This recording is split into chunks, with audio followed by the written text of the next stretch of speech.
Phase over. Okay, so are there any questions from last time?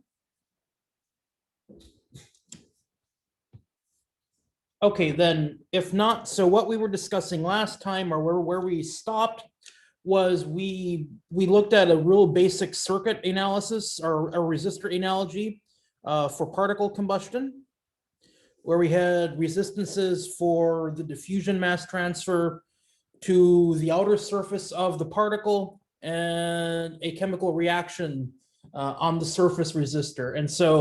And then we just analyzed that. We did have to linearize the diffusion resistance to get it into a resistor form, but it turns out that just due to the parameters of air and how slow that is, that resistor analogy or that linearization was actually fairly accurate.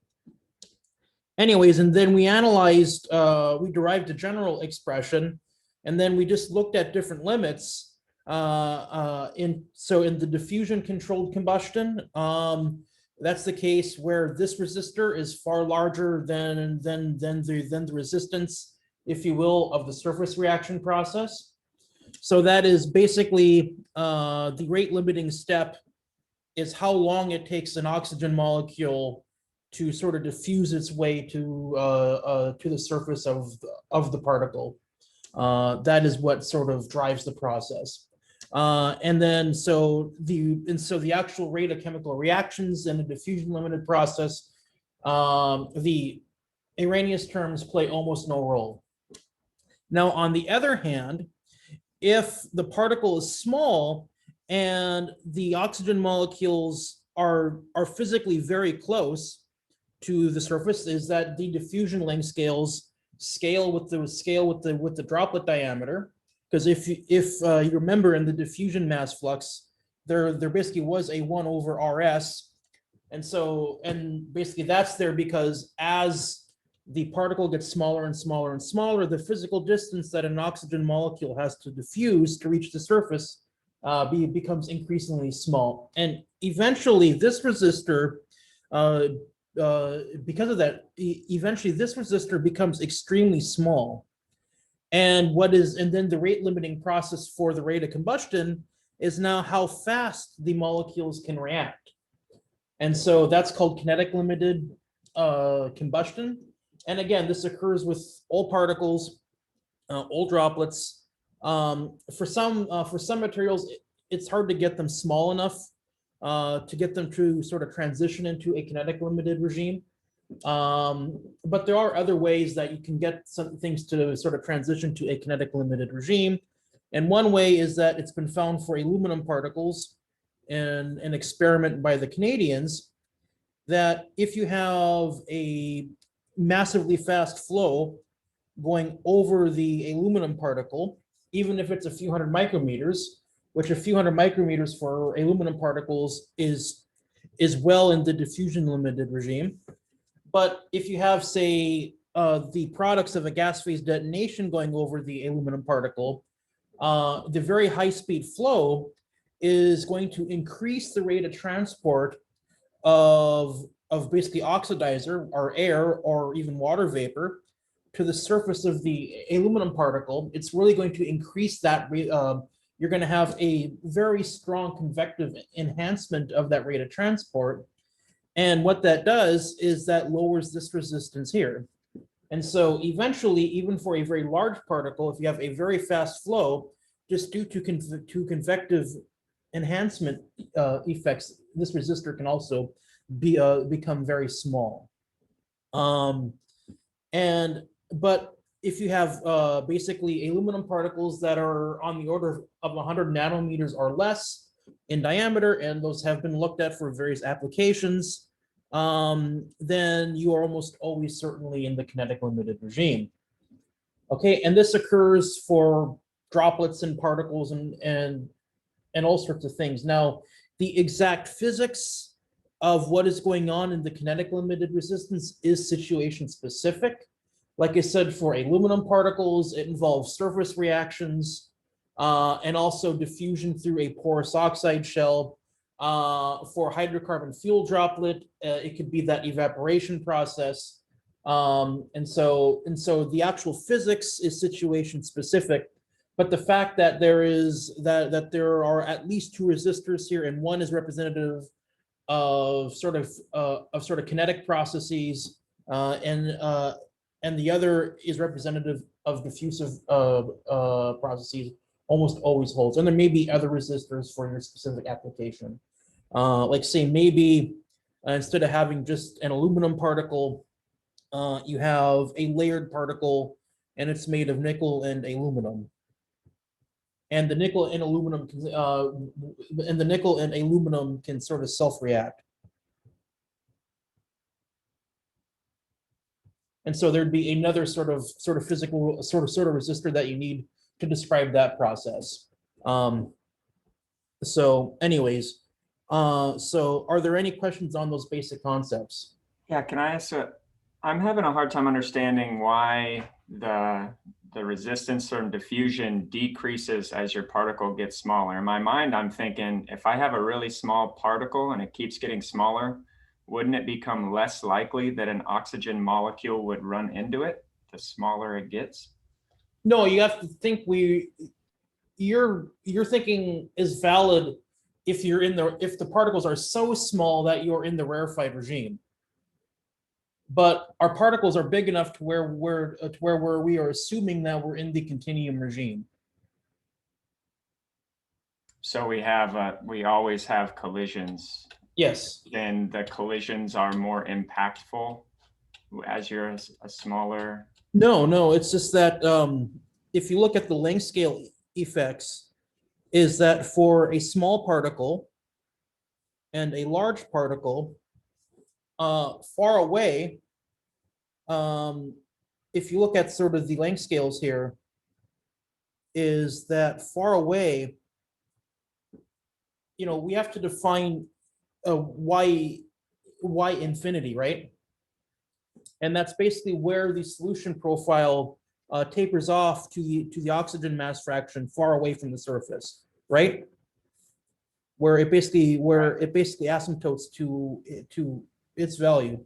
And it's just based on the property of that solution that the amount of distance that it takes for the mass fraction profile to basically asymptote to the sort of free stream or far away oxygen sort of mass fraction scales with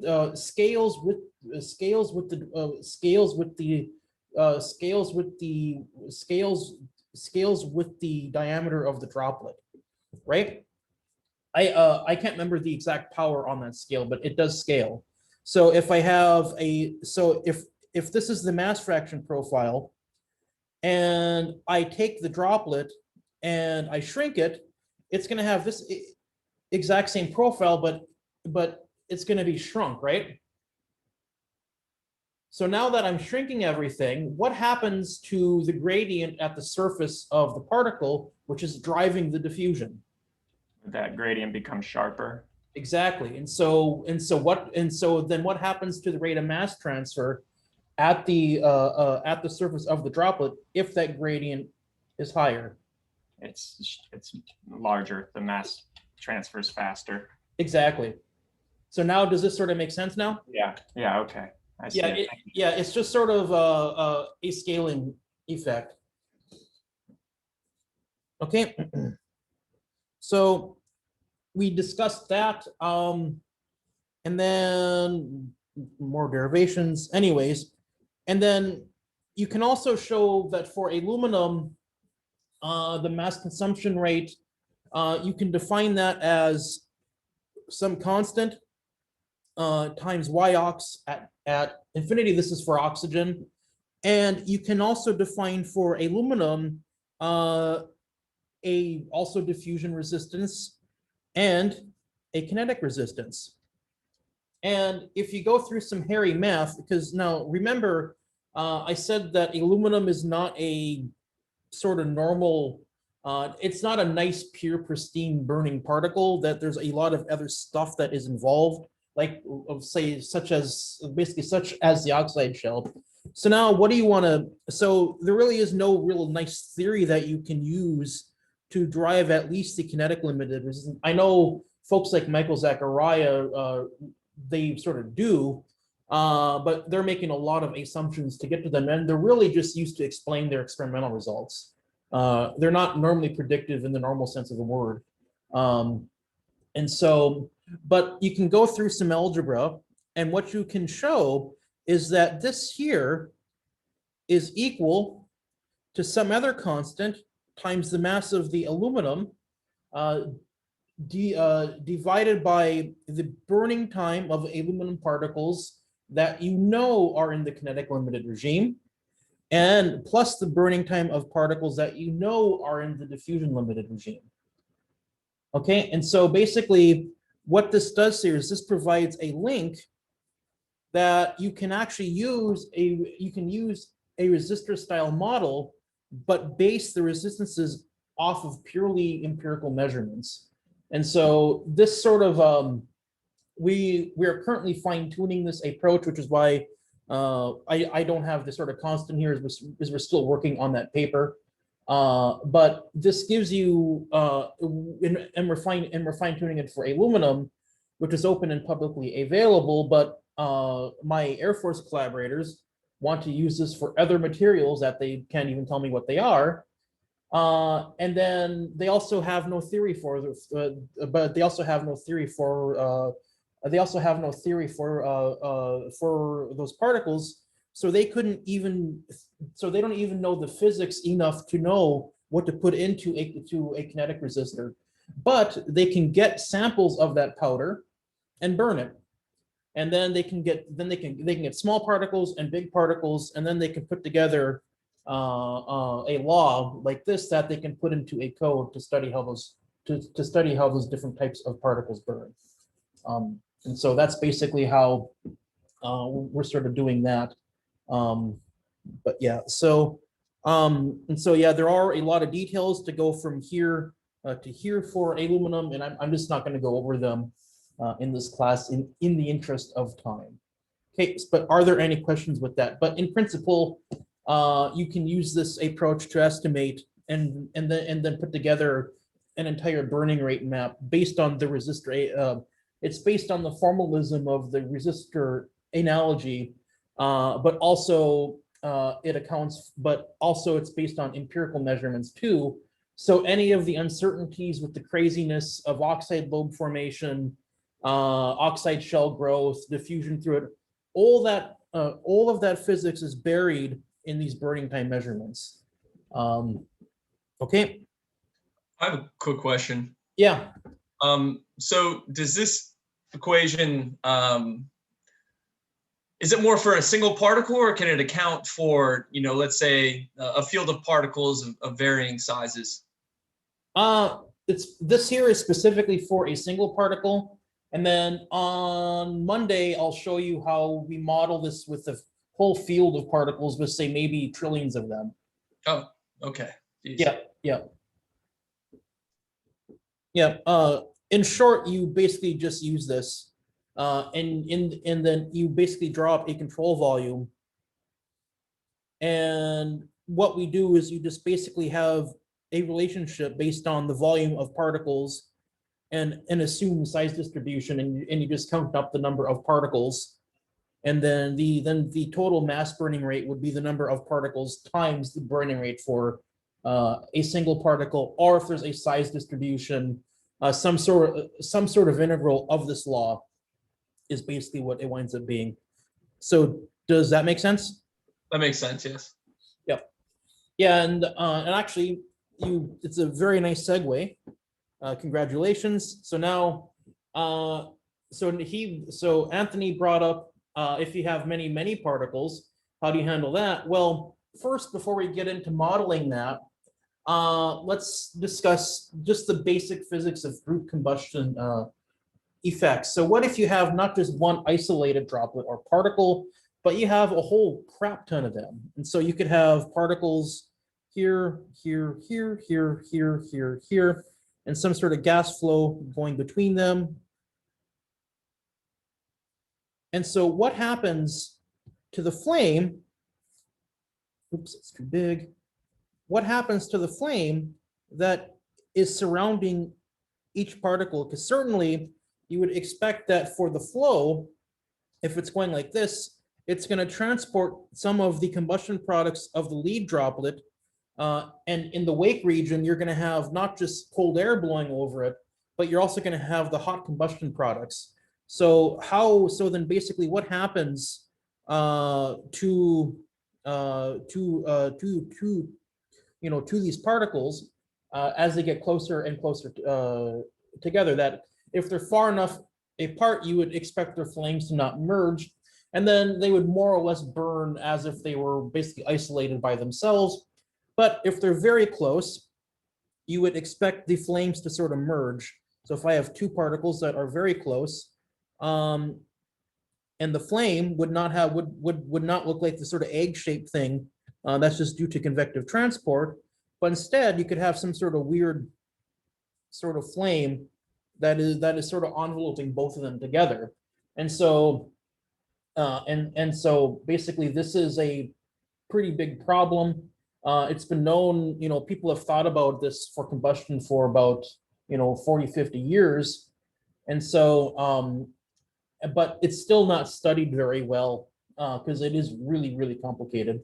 Like Bala's group is doing a very similar thing for drag laws, and they're finding that there are enormous differences based on the spacing of the particles, and all sorts of other details, and then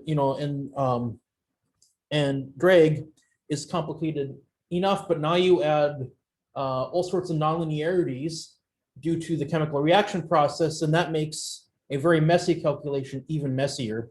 And so even though this is a known issue, it hasn't been studied in super great detail, although the numerical methods are now getting there to where we can now consider that. But sort of despite that, there has been some very early studies of the sort of flame that is produced by basically droplets that are very, very close together. And so this is some work from actually 1983. Like I said, this is a problem that goes back a very long ways for combustion theory. This was done by Bill Siriano. Yeah, he's a big spray combustion guy. Just general good theory, like old school pen and paper theoretician. And so he did some studies where he did a computational numerical study in 1983. And so what they did for this is, you remember that droplet, if you remember that equation that I derived for basically partial B, partial T, blah, blah, plus blah, blah, blah equals 0. Well, if you have a field, you can actually derive a multidimensional version of that. And actually, you don't need to solve, if you assume the combustion is diffusion limited, you don't need to you just need to solve a transport equation for basically B. And this is called, this has a very formalized name. It's called the Schwab-Zeldovich form.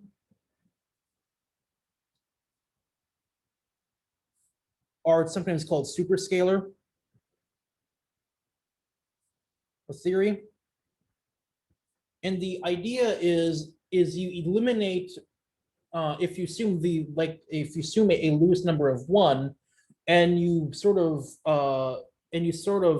do various linear combinations of the equations, you can actually get rid of the evil nonlinear source term under certain limiting assumptions. And when you do that, the sort of combustion equation turns into a standard Poisson sort of equation, which is very easy to solve. And so basically what they'll do is they'll solve for the flow field around the droplets using a stream function vorticity type of approach. And then with the known velocity field, they'll solve some sort of scalar transport equation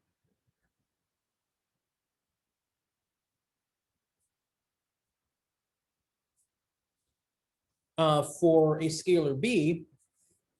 And then basically, they will just basically the flame will be at some threshold, will basically be at some threshold value of B. And so, and I think in certain limiting configurations, this goes away and they don't need to worry about that period. And so this is a very, very easy equation to solve. You don't need to worry about the chemical reactions. It's a bit old school, but that's actually how they did this flame right here. And so here you just see if you have two droplets that are close together, you can see in this case, this here is the flame envelope. And you can see at this radii, they've sort of merged. Here and then here, they are far enough apart to where the flame envelopes are now completely separated, but they're still affecting one another. And that does affect the droplet mass transfer and the burning rate. Okay, and this is just another old school where they had an array, a linear array of droplets. And let's see, what's the bottom one is, yes, this is the temperature. So here's the lead droplet. And you can see that the sort of temperature field around the first droplet is completely different than the temperature field around the second droplet. And that's because in this wake region, which is right here, is influencing the burning of the second droplet. And then after the second or third droplet, they all seem to be sort of exactly the same afterwards. Okay, and so, but to date, even though we know about these effects in the models, like that you'd use to like model a dust explosion or spray combustion, I am personally not aware of any sort of theoretical, rigorous based approach for accounting for these effects. Typically what's done is, even in this case here, you would just pretend that each droplet is burning as if it were burning by itself. For specific scenarios, there may be correlations that you can use to sort of correct for that, but they're very ad hoc. And so that's something that needs a lot of really nice theoretical work. So yeah. But anyways, for these correlations, or for these configurations here, for the droplet burning, Siriano, they correlated Drake and Nusselt number and Sherwood numbers, and sort of things like that for the droplets in those linear arrays. And this was back in what, 1999 that they did that they did some of that stuff. And so they did all kinds of arrays. But the point is that if the droplets are far apart, the flames are unmerged, but they still affect, but their burning still influences one another, even if there's no sort of cross flow over the droplets. And if they're really far apart, then you have a perfectly circular flame surrounding each droplet. Okay, now, so that's sort of the basic physics of if you have droplets that are burning really close to one another. To sort of qualitatively describe this effect, Chiu et al. Derived a group combustion number, and they called this G1.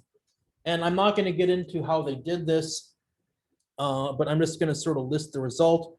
And it's just given by this parameter here. Here is just a Rans-Marshall convective parameter.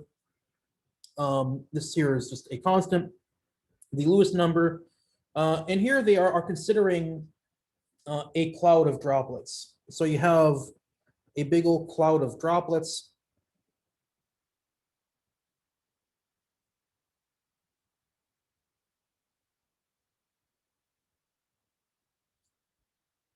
Okay, and then you have, and then in that cloud, you have a sort of mean droplet diameter for the droplets that are in that cloud.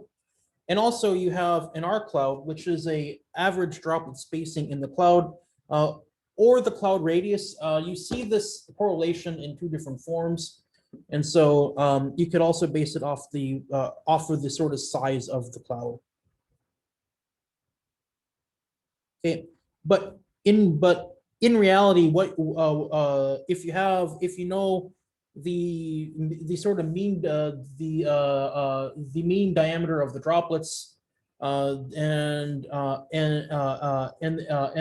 total number of droplets and a size of the cloud, you can go and figure out what the average spacing is. So sometimes you will see this correlation in terms of S, which is, or S, which is the average spacing of the droplets. And actually, this is incorrect. Just this radius of the droplet cloud.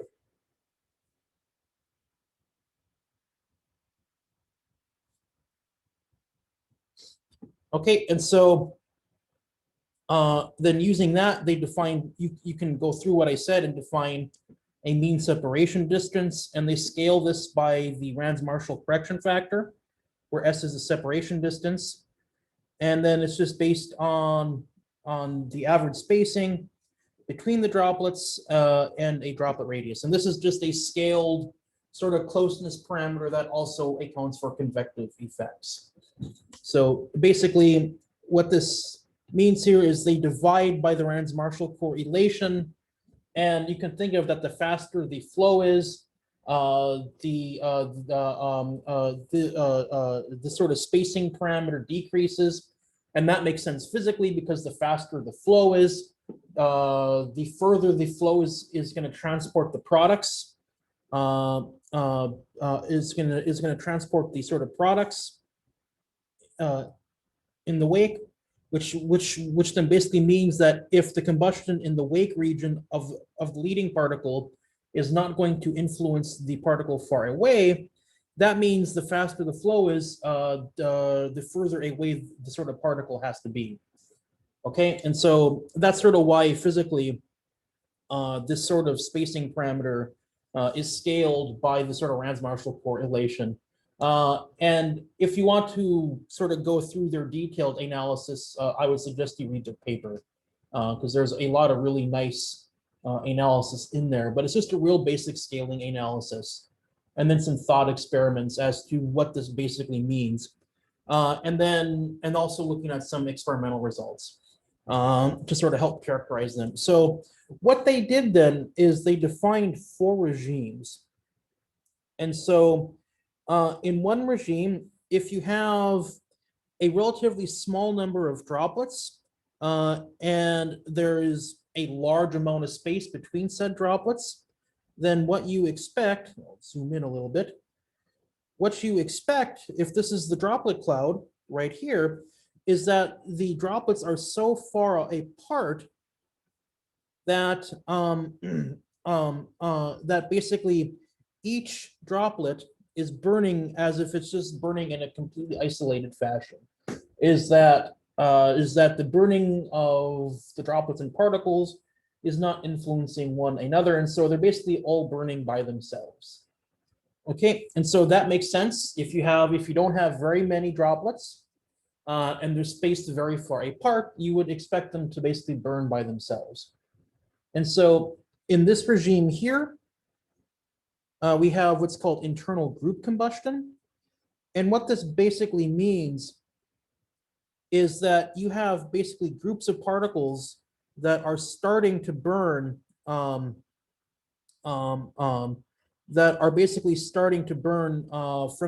basically from the inside. Basically, what happens here is you start to have so many droplets that there's not enough oxidizer to burn all the droplets and particles inside of that core. Okay, and so basically you have burning on the outside of the cloud, but not on the inside. Okay, and then you have external group combustion, where you can have some vaporization, you have fuel diffusing out, and you have actually some combustion again on the outside. Now, on the extreme limit, if there are a huge number of droplets, and they are extremely close together, you get what's called external sheath combustion. And with external sheath combustion, what you can imagine is that what's basically going on is you can imagine that the giant cloud of droplets is sort of burning as if it's one big giant droplet. because they are so closely spaced together that basically all the oxidizer is basically consumed almost immediately at the outer edge of that cloud. And so basically how that cloud, how the burning of that cloud behaves is in many ways analogous to the burning of a single droplet. Because again, there's not enough oxidizer to burn everything that is vaporizing off of all those droplets. So what you wind up with is a sort of vapor flame, or is sort of fuel vapor that is being transported away from that big old droplet cloud. That then mixes with the oxidizer, and then burns to form a flame sheet around the entire cloud of droplets. Okay, and then basically what there is then is there's an evaporation front that then propagates from the outside of the droplet cloud towards the inside of the droplet cloud. But and so because of this sort of burning here is behaving very much. It's behaving very much, basically very much like a single droplet, but only it has a gigantic surface area, because instead of being a nice smooth surface like I'm drawing here, you have the surface area off of all of those tiny little droplets basically vaporizing near the surface. And so the burning rate is a lot higher just due to the gigantic surface area. But other than that, in basically this case here, it is qualitatively analogous to a burning single droplet, except for it's a big cloud of basically many droplets, and it's so fuel rich that there isn't any oxidizer that can actually penetrate inside of the cloud of droplets. Okay, and then this external group combustion, now that we know sort of, I can explain this one a bit better now. Now that we know this extreme limit here and this extreme limit here, external group combustion is sort of halfway, sort of between them, to where where there is too much oxidizer, or where there's not enough oxidizer to sort of make it inside. So you have a ring of non-burning particles, and then droplets, and it's still too fuel rich. So basically what you get again is basically you have the sort of fuel vapor coming off, and you wind up with a traditional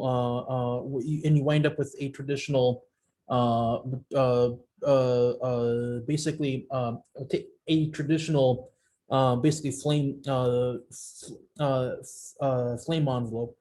Now, in this case are similar, except for the band where the droplets are burning here is much thicker, just due to the fact that the spacing of the droplets is far less, or there are a fewer number of droplets. And in this case here, this is sort of halfway again between this case here and this case here. But instead of the droplets being so close together that basically the oxidizer can't penetrate inside, and so you wind up with a traditional sort of flame envelope, sort of surrounding that with a very thick evaporation band instead of the very thin one here. Instead, what you wind up with is now there's still not enough oxidizer to basically make it towards the core right here of the droplet cloud, but the droplets are far enough apart to where when they do burn as if they're burning by themselves. Okay, and so basically you have all these different cases here, where the droplets are burning completely by themselves. We have internal group combustion, where the droplets on the droplets on the outer half of the droplet cloud are however far the oxidizer can basically penetrate inside, are spaced far enough apart to where they are burning by themselves. You have external group combustion, to where now the particles are close enough together to where either the flames are starting to merge, or you have basically or you have a sort of fuel vapor that is being transported away from the cloud and then burning in a flame envelope. And this evaporation front can now penetrate inside of the droplet cloud, or even penetrate all the way to the inside.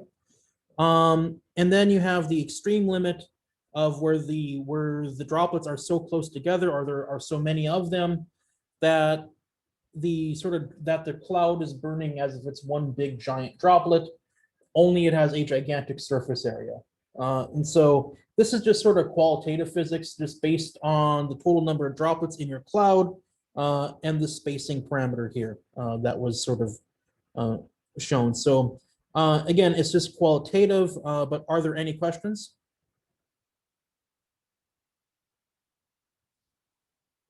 Okay, so yeah, this makes sense. And here's just more sort of qualitative pictures that you can sort of derive. Yeah, the external sheath combustion, just drawn with a bit more detail. Okay, so this would be the sort of isolated burning. This here is the external sheath combustion, internal group combustion. Right here, this is the external sheath combustion limit, which I have here, where you have the sort of front of non-vaporizing droplets, a ring of vaporizing droplets, basically fuel coming off, oxidizer going in, and then your flame sheet right here. And then in the other limit, where there's not enough oxidizer to penetrate too far inside, but they're spaced far enough apart to where all of the droplets can evaporate and then transport fuel. Okay, so again, are there any questions on this? I was just considering if now your droplets contain their own oxidizer, is there a correlation for that as well? If now you're not oxygen deficient as you spacing? Yes, that causes effects what's called convective burning, and I'll discuss that sometime next week, at least in passing, because the issue is if you have a cloud of particles and you have the hot products sort of blowing over them, right? Well, what makes this process for combustion so nonlinear is that intuitively think, well, the hot products are going to heat up the particle, and which is going to enhance how fast it burns. But it's also hot products, and products don't have any oxidizer. And so that oxidizer sort of basically chokes everything off to where you are heating up the particle, but there's also less oxidizer that is available to sort of consume it. And so the lead droplet seems to is consumed faster than the second or third droplet in the group, just due to the fact that if they're spaced far enough apart to where you have a sort of oxidizer or basically gas flowing between them, you're also transporting the sort of products, and this backward droplet here can't burn in the products. Now, that's for a traditional fuel droplet or aluminum particle, something like that. Now, if say this is a, I don't know, black powder for a gun propellant or something like that, then that whole thing that I said about the transport of the products, basically killing the oxidizer flow and actually reducing the rate of oxidation of the backward droplet, that's out the window. Now you have hot combustion products blowing over this second droplet, and now that second droplet or that second particle will then burn.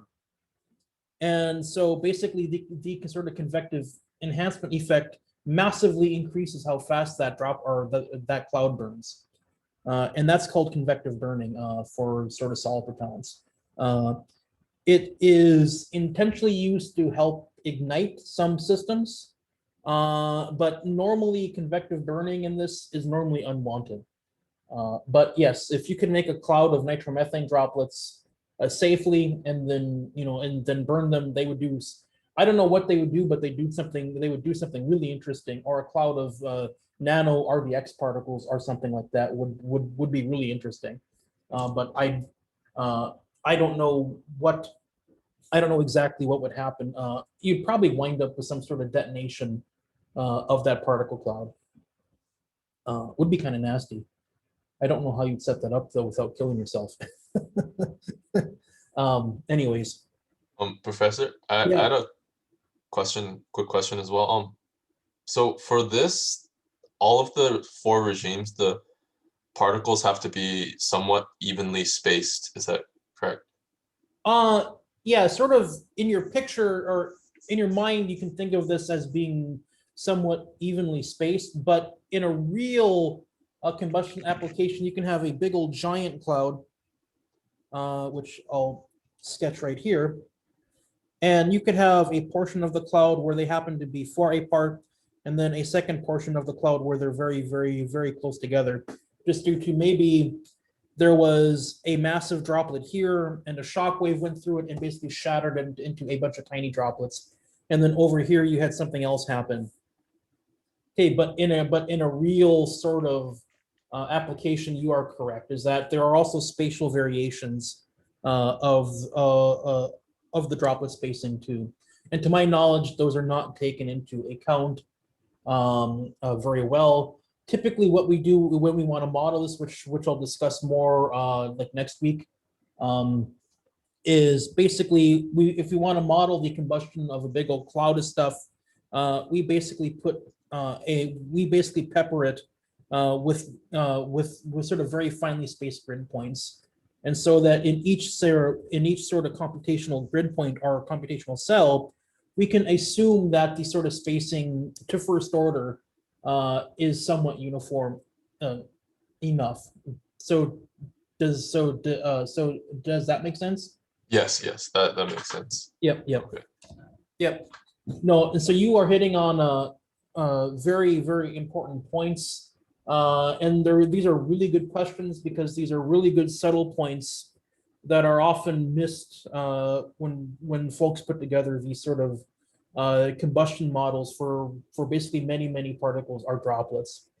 And to some extent, the sort of modeling approaches are way behind where they are for drag for particles. Again, that's partly just due to how complicated it is, and it's also droplet and particle specific. So something you do for one particle or droplet, say aluminum, may not exactly carry over identically enough to model it with precision to say magnesium or black powder or endodecane droplets or jet fuel droplets, things like that. And so they don't carry over. So it starts to become very, very situation and fuel specific.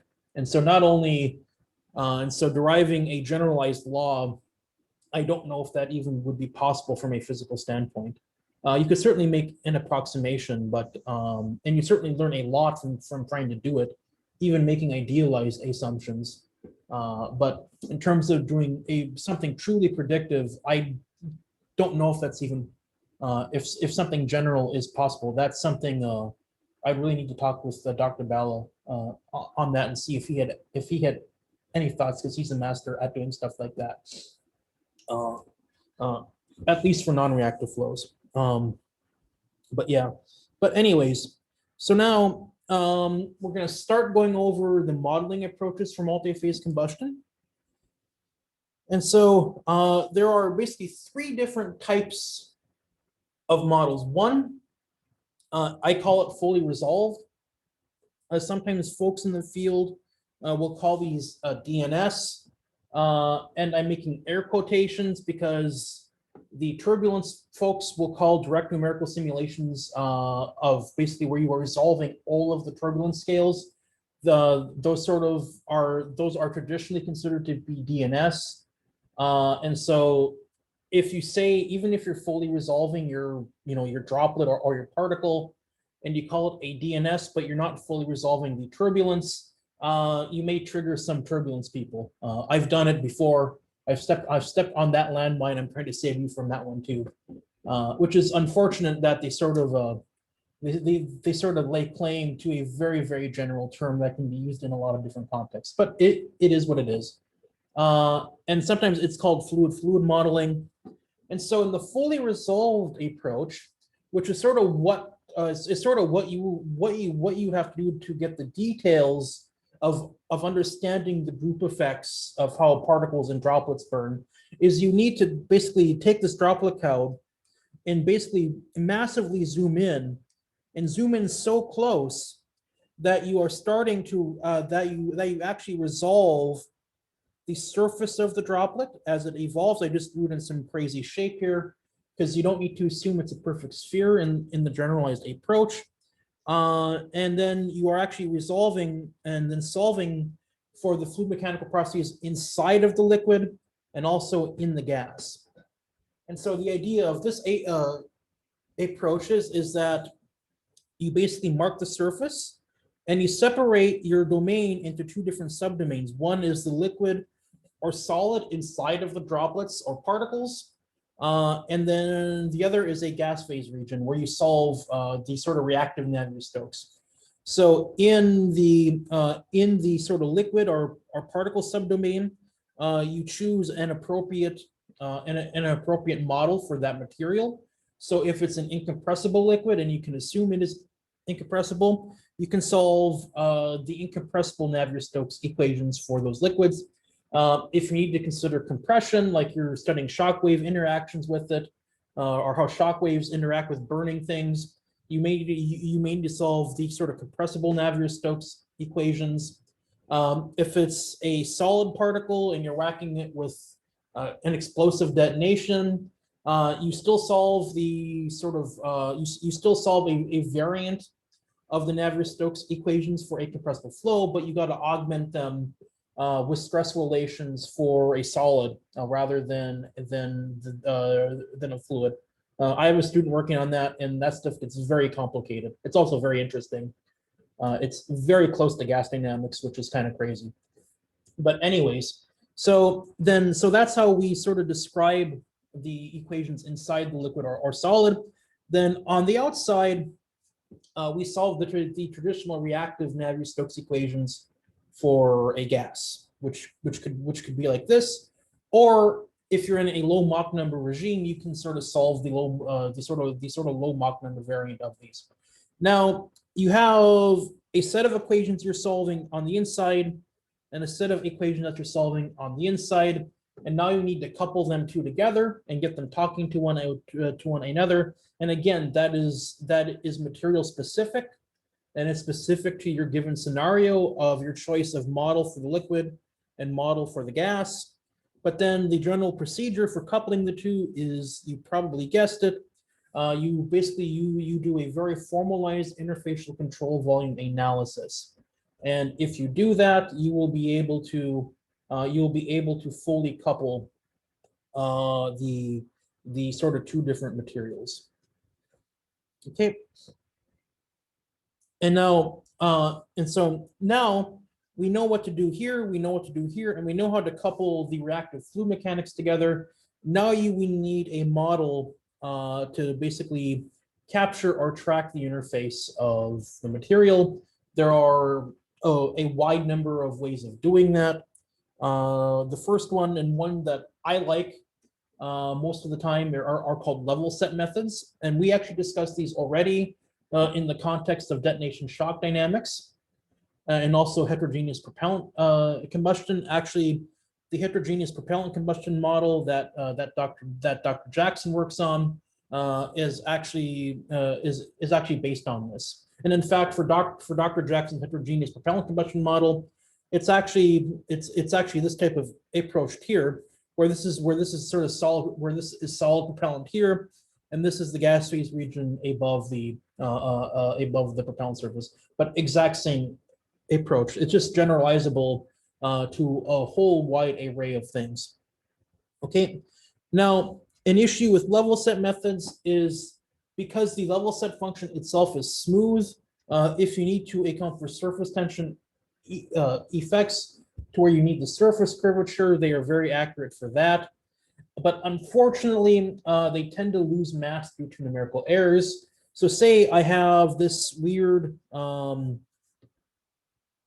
triangular shaped liquid thing here, and I'm just gonna take this triangular shaped liquid thing here, and I'm gonna transport it to the right, and with some sort of advective velocity field.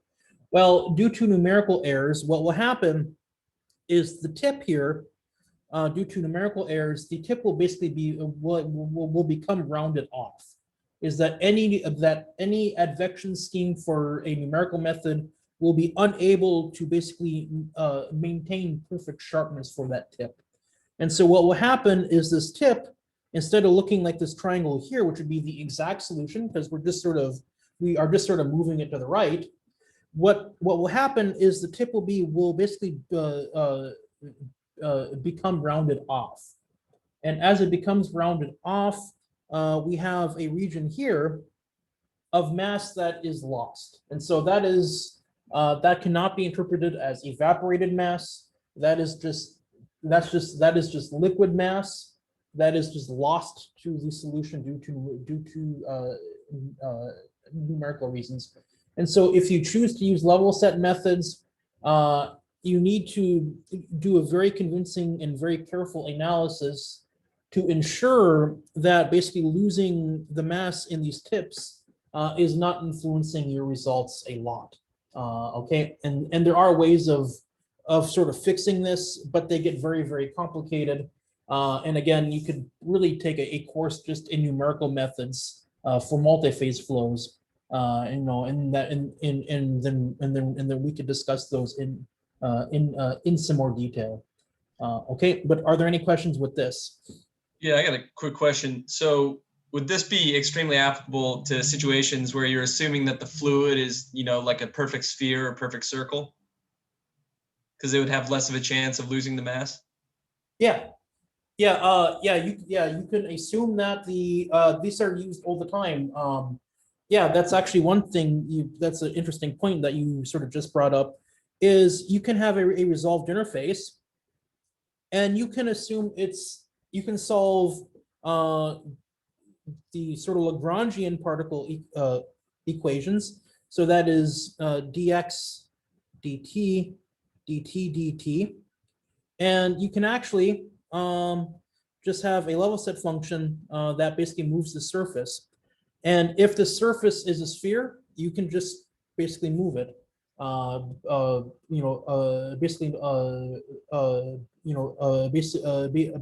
Basically normally.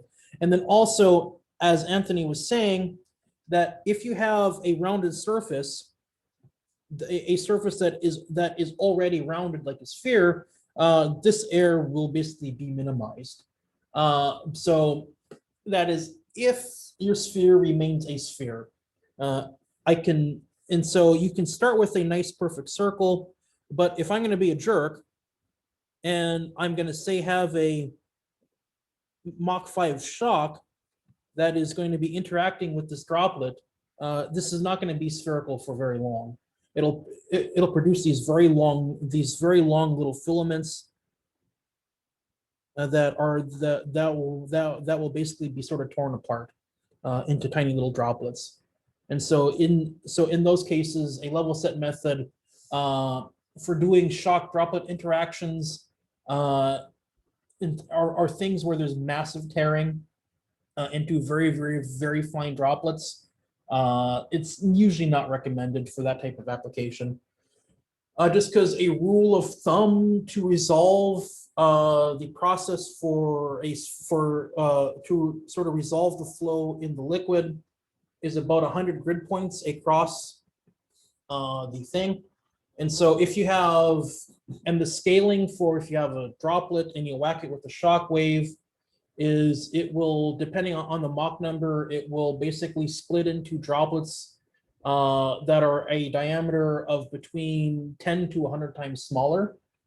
And so if you if you want to resolve all those tiny little droplets that it's going to shatter into from the droplet, and you need 100 points across those tiny droplets, and they're 100 times smaller than the droplet, and you start taking 100 times 100 times 100, you start getting into the quadrillions of grid points you need to resolve that process. And so, so you just need to be careful with that. But these level set methods are idealized for conditions where the surface doesn't evolve that much. You know, that's a pretty extreme scenario. But if the droplet deforms a bit due, like due to the flow, if it turns into something like that, just through the flow going over it, then there is almost no mass loss because you are not forming these sort of fine little peaks here. Sort of that you are. And so it's really situation specific. It's more to just be aware that you need to be aware of this. But also these level set methods are used if you assume this particle was sort of completely rigid. And then you just basically integrated all the pressure forces on the droplet. And then you just basically use Newton's second law on that resolved particle or droplet. And people do that all the time. Actually, Bala does it all the time. Yeah, people do that all the time. So, are there any other questions? Okay.